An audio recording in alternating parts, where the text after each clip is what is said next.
a little bit of capital, you go buy some January 80 puts that makes it look like there's going to be something going on. So maybe you give Morgan an order to buy 1,000 Jan 80 puts, then you go position limit with you use a firm that doesn't know what the heck it's doing. Maybe you go to UBS for puts. And you just kind of create an image that there's going to be news next week.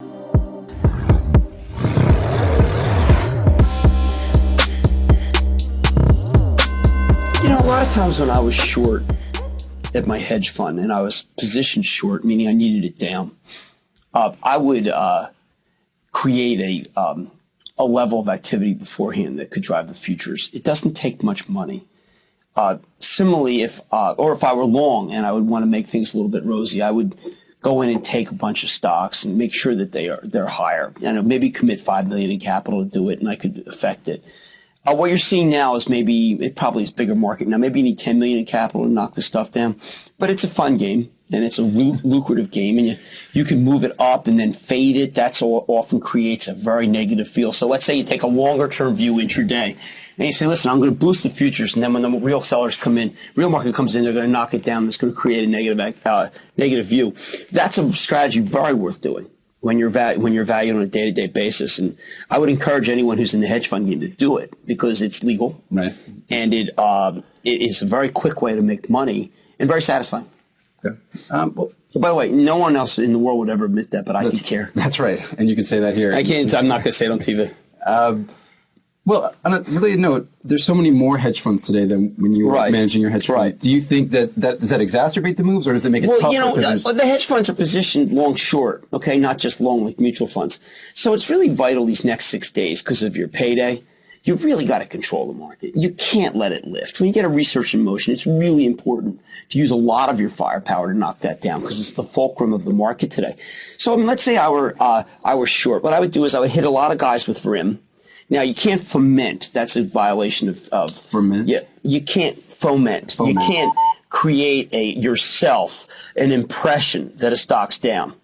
But you do it anyway because the SEC doesn't understand it. So, that's the only sense that I would say this is illegal. But a hedge fund that's not up a lot really has to do a lot now to save itself. So this is different from what I was talking about at the beginning where I would be buying the Qs and stuff. Right. This is actually just blatantly illegal. But when you have 6 days and your company may be in doubt because you're down, I think it's really important to foment, if I were one of these guys, foment an impression that research in motion isn't any good because research in motion is the key today. So, you would hit this guy and that guy. When you would see an offering, when you see a guy who's bidding, you'd wipe out that guy very quickly. And what I used to do was called, if I wanted to go higher, I would take and bid. And if I wanted to go lower, I'd hit an offer.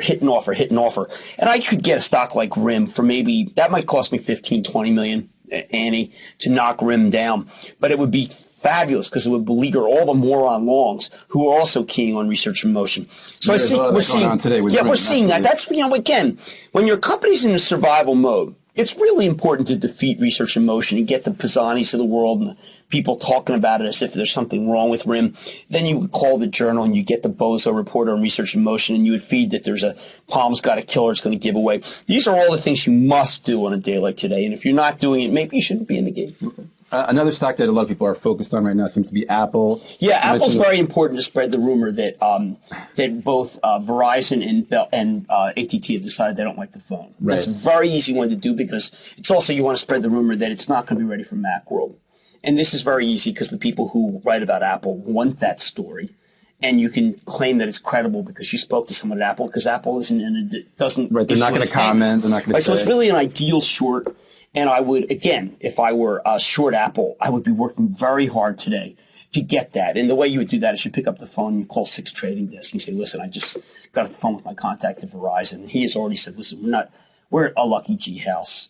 We're a Samsung house. We're a Motorola house. There's no room for Apple. They want too much. We're not going to let them in. We're not going to let them do what they did to music.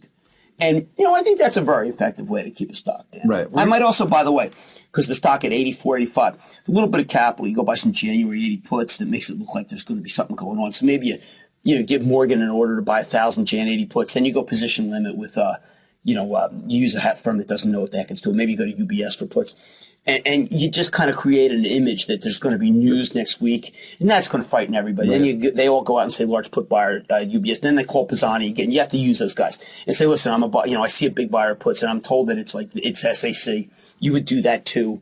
And these are all what's really going on under the market that you don't see. Right. Nobody else talks about it. Right. But what's important when you're in that hedge fund mode is to not do anything remotely truthful. Because the truth is so against your view that it's important to create a new truth, to develop a fiction. And the fiction is developed by almost anybody who's down like 2% to up 6% here. You can't take any chances. You can't have the market up any more than it is if you're up 6. Because starting Jan 2, you'll have all your money come out. So what would you do if you're in that situation and you feel like you're desperate? Is that you would do these actions? So you're talking about the mechanics of the market. Well, the mechanics are much more important than the fundamentals. Oh, okay. Well, but in terms of the fundamentals, you've been writing about how you think. Who cares about the fundamentals? Research in motion just blew out the court. Right. But look what people can do. I mean, that's a fabulous thing. The great thing about the market is it has nothing to do with the actual stocks. Right. Now, look, over maybe 2 weeks from now, the buyers will come to their senses and realize that everything that they heard was a lie.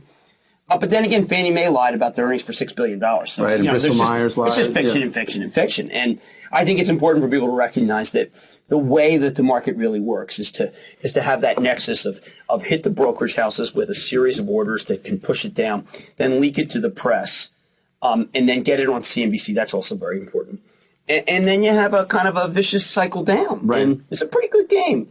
And it can be played. You can pay for 1% or 2. Right. And then do you get long before Macworld and the expectation that the iPhone is going to be good? Right. And then you go back you flip to the long side. You certainly got to use the other side. Interesting. Yeah, and there's a case where I would say the January 80 puts can be justified because after I've knocked the stock down to 80, I can buy a lot of common. And then you play it right into Macworld where they'll probably introduce the phone and Verizon's going to take it. Okay. Well, maybe the fundamentals don't matter, but let's talk about the Fed. Remember, what Wall Street Confidential is not giving you the party line. Oh, here's the party line, by the way. I spoke to Apple on the phone. I hear the phones are good, and Verizon might take it. And as a matter of fact, the research in motion sellers, I don't think they know what they're talking about. But you've been writing about the cell phone market. You think you don't want to be involved in that. The problem with the cell phone market, frankly, is that these guys are all killing each other.